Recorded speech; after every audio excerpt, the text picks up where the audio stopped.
Welcome to this free lecture from my Module 2 ZBrush Concept and Detailed Character Polypainting course. Hope you enjoy this little lecture, and if you're interested in doing the full polypainting course, watch the advert at the end of this free tutorial. Okay, welcome back. Right, in this lesson what I want to do is I want to show you how you can use Morph Targets to actually erase data without destroying the underlying geometry. First of all, what I'm going to do is I'm going to come into Surface and I'm going to apply a noise to this.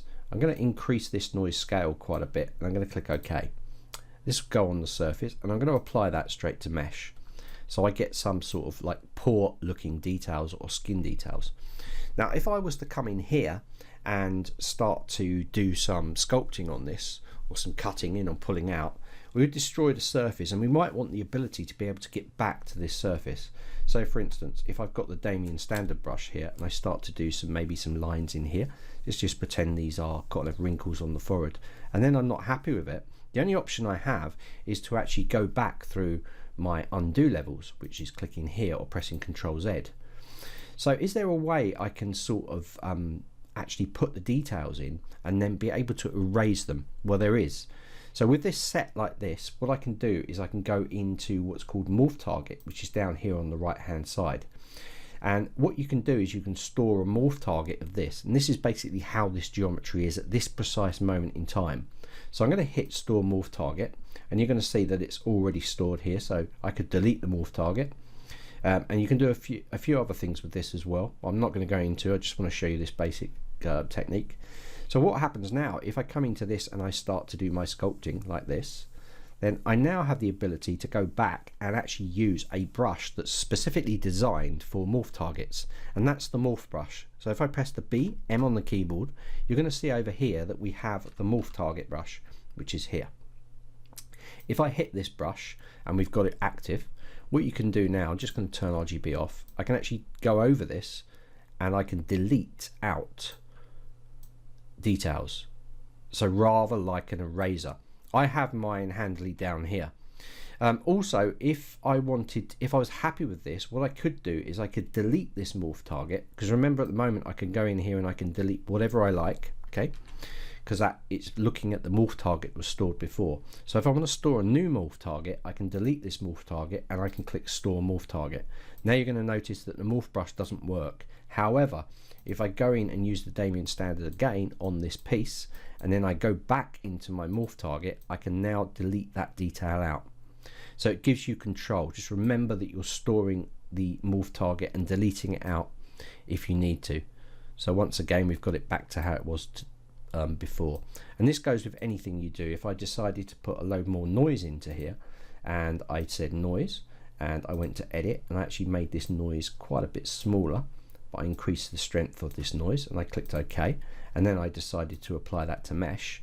Now, because I've still got a Morph Target down here that's stored, I can now use that Morph Brush here, and I can actually pull out that detail to get it back to what it was before.